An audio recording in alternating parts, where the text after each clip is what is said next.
Por que você lembra de coisas que nunca aconteceram? As mentiras que sua mente conta.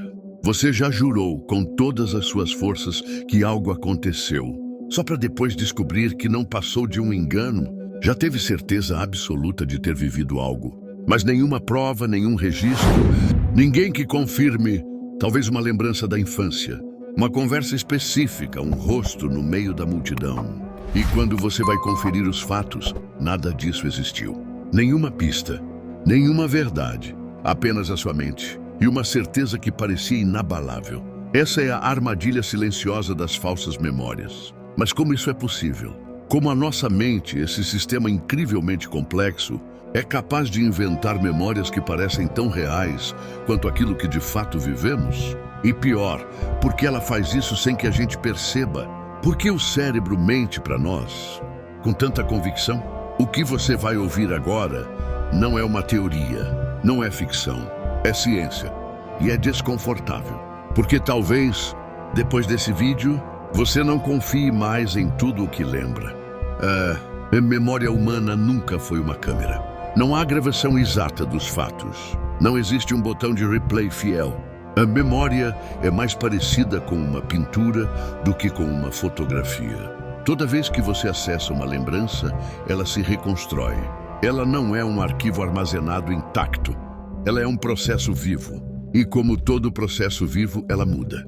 Se transforma. E sim, às vezes ela mente. Estudos com neuroimagem mostram que as mesmas áreas do cérebro que se ativam quando vivemos algo real, também se ativam quando imaginamos algo intensamente. Ou seja, para o cérebro, muitas vezes, imaginar e viver é quase a mesma coisa. É por isso que uma memória inventada pode ter sabor, cheiro, emoção e detalhes tão convincentes quanto algo que realmente aconteceu. A mente mistura pistas sensoriais, crenças, fragmentos reais e completa os vazios com o que faria sentido. E o mais assustador, você não percebe a diferença. Um dos maiores nomes da psicologia da memória, Elizabeth Loftus, provou isso de forma perturbadora. Em uma série de estudos, ela demonstrou que é possível implantar lembranças falsas em pessoas saudáveis. Uma das experiências mais famosas envolveu convencer participantes de que haviam se perdido em um shopping quando eram crianças. Detalhes foram adicionados. Supostos relatos de familiares foram incluídos. E o resultado foi chocante. Muitos dos participantes realmente passaram a lembrar do episódio, com imagens, emoções, pânico, mas aquilo nunca aconteceu. Isso mostra que a memória é vulnerável, que nossas lembranças podem ser moldadas por sugestões externas, pela mídia, pela repetição, por conversas, por emoções, por aquilo que queremos acreditar. A memória, no fim das contas, é uma construção, e como toda construção, ela pode ser manipulada. O nome disso é memória implantada. E o mais doloroso é que isso não acontece só em laboratórios. Acontece todos os dias, em nossas casas, nossos relacionamentos, nossa infância, nossa história. Você pode estar carregando traumas que foram distorcidos, ou pior, acreditando em acontecimentos que nunca existiram. Mas como isso começa? Como a mente chega ao ponto de criar uma memória do zero e defendê-la como verdade absoluta? A base disso tudo está no funcionamento dos nossos sistemas de memória. Quando você vive uma experiência, seu cérebro armazena fragmentos, sons, cheiros, emoções, imagens, intenções, mas esses fragmentos ficam espalhados, como peças de um quebra-cabeça gigante. Quando você tenta se lembrar de algo, sua mente reconstrói a imagem a partir dessas peças, mas nem todas estão disponíveis. Então ela preenche os espaços vazios com suposições, com crenças, com o que provavelmente aconteceu. E é aí que o perigo começa. Quanto mais vezes você acessa uma memória, mais ela se altera, porque você não está se lembrando do fato em si, mas da última versão da lembrança. E se essa última versão já estava distorcida, o erro se multiplica. É o que os neurocientistas chamam de reconsolidação da memória. Você não revive. Você reescreve. Imagine que sua memória é como um arquivo de texto em um computador. Toda vez que você o abre, faz algumas alterações, mesmo que sutis, e o salva novamente. Ao longo do tempo, a versão original vai se perdendo, e no lugar dela fica uma nova narrativa. A sua narrativa, que pode ser verdadeira ou não. E aqui entra outro fator crucial, a emoção. Quanto mais intensa a emoção ligada a uma lembrança, mais forte ela se torna. Mas isso não significa que ela seja mais verdadeira. O trauma, por exemplo, é um dos grandes propulsores de falsas memórias. Porque o cérebro, sob estresse extremo, pode registrar fragmentos de forma caótica, pode confundir sonhos com realidade, pode preencher lacunas com o que você ouviu de outras pessoas, com o que você imaginou, com o que você precisava acreditar para continuar vivendo. Não se trata de mentira, não se trata de manipulação consciente. Trata-se de um mecanismo profundo de sobrevivência psíquica. Seu cérebro não quer apenas registrar o que aconteceu, ele quer proteger você. E às vezes proteger significa distorcer, apagar, adicionar, reescrever. Mesmo que isso signifique criar uma ilusão tão poderosa que você jura que é real. Agora imagine o impacto disso nas decisões da sua vida. Em como você julga alguém, em como você interpreta uma conversa do passado, em como você vê a si mesmo. Se suas memórias moldam sua identidade, quem é você, se elas forem falsas? É isso que torna as falsas memórias tão perigosas. Elas não são apenas distorções inofensivas. Elas definem seu comportamento, sua autoestima, sua relação com os outros. Você pode odiar alguém por algo que nunca aconteceu. Pode se culpar por um erro que nunca cometeu. Pode ter medo de lugares, de rostos, de situações, baseando-se em eventos que sua mente criou. E o pior, tudo isso pode ter nascido de uma palavra maldita, de um comentário mal interpretado, de um sonho, de uma história que você ouviu tantas vezes que passou a confundir com a sua. É assim que sua mente te engana. Com carinho, com boas intenções, com o objetivo de te manter inteiro, mesmo que para isso ela precise quebrar a verdade. Na parte 2, vamos entrar mais fundo nesse labirinto. Vamos explorar os efeitos sociais e legais das falsas memórias. Casos reais de prisões injustas, famílias destruídas, vidas moldadas por lembranças que nunca existiram. E o mais importante, vamos entender se há como se proteger disso. Se existe um jeito de identificar o que é real e o que é apenas o eco de uma mentira contada por dentro. Porque às vezes, o maior perigo mora exatamente onde você achava que estava, seguro, na sua própria mente. Você não pode confiar em tudo o que lembra. E agora talvez você esteja começando a entender por quê. Mas se até sua mente pode te enganar, o que dizer da mente dos outros? Nesta segunda parte, mergulhamos ainda mais fundo na face, mais obscura das falsas memórias. O impacto que elas têm sobre a vida real. Não apenas sobre a sua história pessoal, mas sobre julgamentos, relacionamentos, acusações, famílias. E quando você terminar de ouvir, talvez comece a duvidar de muita coisa. Não porque está paranoico, mas porque está acordando. Nos tribunais de justiça, um dos pilares mais importantes ainda é o testemunho humano.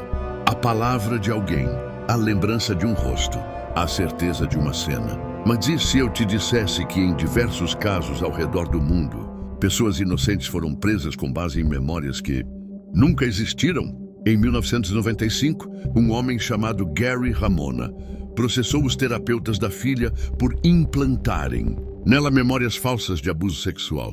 Durante a terapia, os profissionais induziram a jovem a acreditar que havia sido molestada na infância, algo que mais tarde foi provado como improvável, inconsistente e sem qualquer base física ou testemunhal. A dor, no entanto, era real. A revolta devastadora, porque a lembrança, mesmo sendo falsa, havia destruído uma família inteira. Casos assim são mais comuns do que imaginamos. Durante as décadas de 80 e 90, os Estados Unidos viveram o que ficou conhecido como pânico satânico. Centenas de pessoas, a maioria inocente, foram acusadas de rituais satânicos, abusos e crimes que nunca aconteceram. As acusações vinham de crianças pequenas, muitas vezes guiadas por terapeutas, promotores ou policiais mal preparados, que faziam perguntas sugestivas, reforçavam respostas e, sem saber, criavam lembranças artificiais nas mentes frágeis das vítimas. As consequências foram devastadoras. Prisões injustas, reputações destruídas, traumas reais baseados em memórias fictícias. Elizabeth Loftus, uma das maiores especialistas em memória do mundo, participou de investigações judiciais, justamente para provar que essas lembranças podiam ser fabricadas. E ela não apenas provou, como mostrou algo ainda mais assustador. A mente humana não precisa de muito para criar uma memória falsa. Às vezes, basta uma fotografia antiga, uma conversa com alguém próximo, um sonho repetido, e pronto. O cérebro preenche o resto. A diferença entre imaginação e lembrança se dissolve. O que começou como hipótese vira certeza. E a partir dali, a vida real se curva diante de uma mentira emocionalmente verdadeira. Mas o perigo não vive apenas em tribunais. Ele mora dentro de casa. Nas brigas de casal em que cada um tem uma versão oposta do que aconteceu. Nas famílias em que irmãos crescem, lembrando da mesma infância, de maneiras completamente diferentes. Na escola, onde um aluno jura que foi humilhado, enquanto o professor não lembra de nada parecido. No luto, onde pessoas afirmam terem dito ou ouvido palavras finais que nunca foram ditas. O cérebro humano não gosta de lacunas, não aceita o vazio e por isso preenche com o que sente, com o que teme, com o que gostaria que fosse verdade ou com o que mais teme que tenha sido. É como um quebra-cabeça emocional. Quando faltam peças, o cérebro inventa. E o pior, acredita no que inventou. Você pode ter se afastado de alguém por causa de uma lembrança distorcida. Pode ter passado anos odiando uma figura do passado por algo que jamais aconteceu. Ou ainda mais doloroso, pode ter se culpado profundamente por um erro que nunca cometeu. Essa é a profundidade das falsas memórias. Elas não são apenas erros de lembrança. São construções emocionais que moldam sua identidade, seus sentimentos e seus relacionamentos. São cicatrizes invisíveis de batalhas que talvez nem tenham acontecido. Mas há algo que possamos fazer? É possível identificar uma falsa memória antes que ela destrua alguma coisa? A resposta não é simples, mas existe um caminho. Tudo começa com uma postura de humildade cognitiva. A capacidade, difícil porém essencial, de admitir que podemos estar errados. Mesmo quando a lembrança parece vívida, mesmo quando a emoção parece legítima, porque intensidade emocional não é sinônimo de verdade. Se você começa a duvidar de uma memória, há algumas perguntas que podem ajudar. Existe alguma evidência concreta do que lembro? Outras pessoas também lembram do mesmo, ou suas versões são muito diferentes. Posso ter sido influenciado por algo externo, uma conversa, uma sugestão, uma fotografia. Essa lembrança surgiu espontaneamente ou foi resgatada após repetição ou indução. Além disso, estudos mostram que a confiança em uma memória não está diretamente ligada à sua veracidade. Você pode ter absoluta certeza de algo e ainda assim estar profundamente enganado. Por isso, é necessário investigar, cruzar fontes, conversar com testemunhas, buscar registros, mas também estar disposto a aceitar que a verdade pode ser outra, que a sua versão dos fatos talvez seja apenas isso, uma versão. Mas aqui vai a parte mais humana e mais cruel dessa história. Mesmo sabendo disso tudo, a gente ainda vai continuar criando falsas memórias, porque isso faz parte do jeito como nossa mente evoluiu. Porque nossa memória não nasceu para ser perfeita. Ela nasceu para nos ajudar a sobreviver. E às vezes, para continuar vivendo, o cérebro precisa recontar a história. Precisa mudar o final, apagar um rosto, inverter um vilão, criar um monstro, salvar uma criança ferida dentro de você, mesmo que para isso precise mentir. As falsas memórias não são só um defeito da mente. Elas são uma forma de defesa. Uma forma da psique dizer: isso aqui é o que eu consigo suportar. Mas se você quer crescer, se você quer se libertar, precisa começar a olhar suas memórias com outros olhos. Precisa ter coragem de investigar aquilo que parece mais verdadeiro em você. Porque às vezes o que mais te define é também o que mais te engana. Não existe vida sem lembrança. Mas talvez só exista liberdade quando a gente aprende a duvidar do que lembra. Esse foi o Segredos da Mente. E hoje você descobriu que a mente pode ser sua melhor aliada ou sua maior manipuladora. A escolha, no fim das contas, é sua. Continuar acreditando em tudo o que sente, ou começar a sentir a verdade que nunca quis enxergar.